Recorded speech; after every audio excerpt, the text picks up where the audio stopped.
Audio Jungle. Bismillahirrahmanirrahim. Assalamualaikum warahmatullahi wabarakatuh. Perkenalkan, nama saya Nasra Sarpin, jurusan Pendidikan Islam Anak Usia Dini, semester 4, Fakultas Ilmu Tarbiyah dan Keguruan, Yayan Sultan Amai Gorontalo. Pada kesempatan kali ini, saya membuat video untuk memenuhi tugas mata kuliah permasalahan dan intervensi anak usia dini. Tugasnya tentang pembuatan peta konsep, kesulitan membaca, dan kesulitan menulis. Baik, langsung saja. Yang pertama tentang kesulitan membaca anak usia dini. Yang pertama, pengembangan kemampuan membaca anak usia dini terbagi menjadi 3, peran sensor motor dan kognitif dalam kemampuan membaca terbagi menjadi 2, proses sensor motor dan berpikir logis. Yang kedua, kemampuan berbahasa lisan dan perkembangan kemampuan membaca. Yang ketiga, tahap-tahap perkembangan kemampuan membaca terbagi menjadi 6. Yang pertama, tahap ketertarikan terhadap buku. Kedua, tahap pengembangan kesiapan membaca. Yang ketiga, tahap membaca permulaan. Yang keempat, tahap pengembangan keterampilan membaca. Yang kelima, tahap perluasan keterampilan membaca. Yang keenam, tahap penghalusan keterampilan membaca. Faktor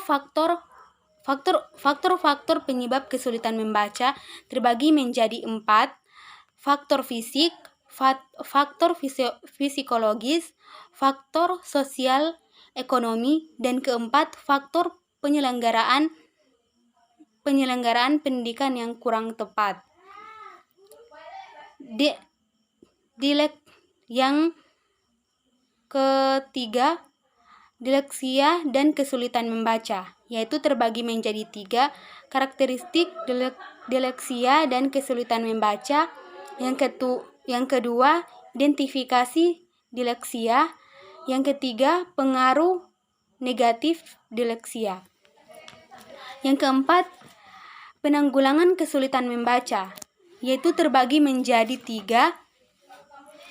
Penanggulangannya yaitu strategi peningkatan pengenalan kata dan membaca lancar, terbagi menjadi 3. Phonics Method, Basal Readers. Yang ketiga, program membaca dan metode DISTAR. Yang kedua, program membaca khusus kelas remedial, terbagi menjadi 4. Fernet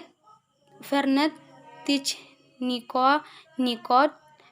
Yang kedua, metode Gillingham-Stillman. Yang ketiga, metode Hege-Crick. Yang keempat, Neurologika Impress. Yang keempat, peningkatan kemampuan pemahaman bacaan.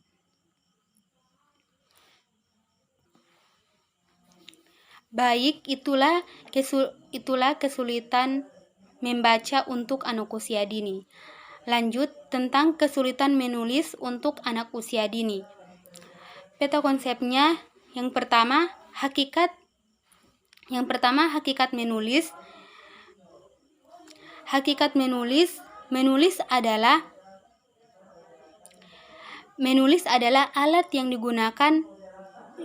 digunakan dalam melakukan komunikasi dan mengekspresikan diri secara nonverbal. Yang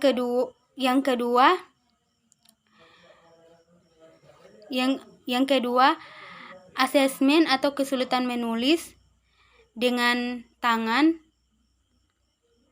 yaitu ada asesmen formal dan asesmen informal. Asesmen formal terbagi menjadi 3, basic school start atau skill inventory. Yang kedua, Zanner Blosser evaluation skills. Yang ketiga, test of written language. Kesulitan menulis terbagi menjadi 3, kesulitan dalam motorik halus, kedua, kesulitan persepsi koordinasi visual, yang ketiga, kesulitan visual memori. Yang keempat, yaitu penanggulangan kesulitan menulis tulisan tangan terbagi menjadi 2, yaitu kesulitan tulisan tangan dan penanggulangannya, prinsip-prinsip pelaksanaan penanggulangan kesulitan menulis tulisan tangan. Itulah peta konsep yaitu peta konsep tentang kesulitan menulis untuk anak usia dini. Baiklah, itu saja yang dapat saya sampaikan. Apabila ada kesalahan, saya mohon maaf. Wabillahi taufiq walhidayah. Wassalamualaikum warahmatullahi wabarakatuh.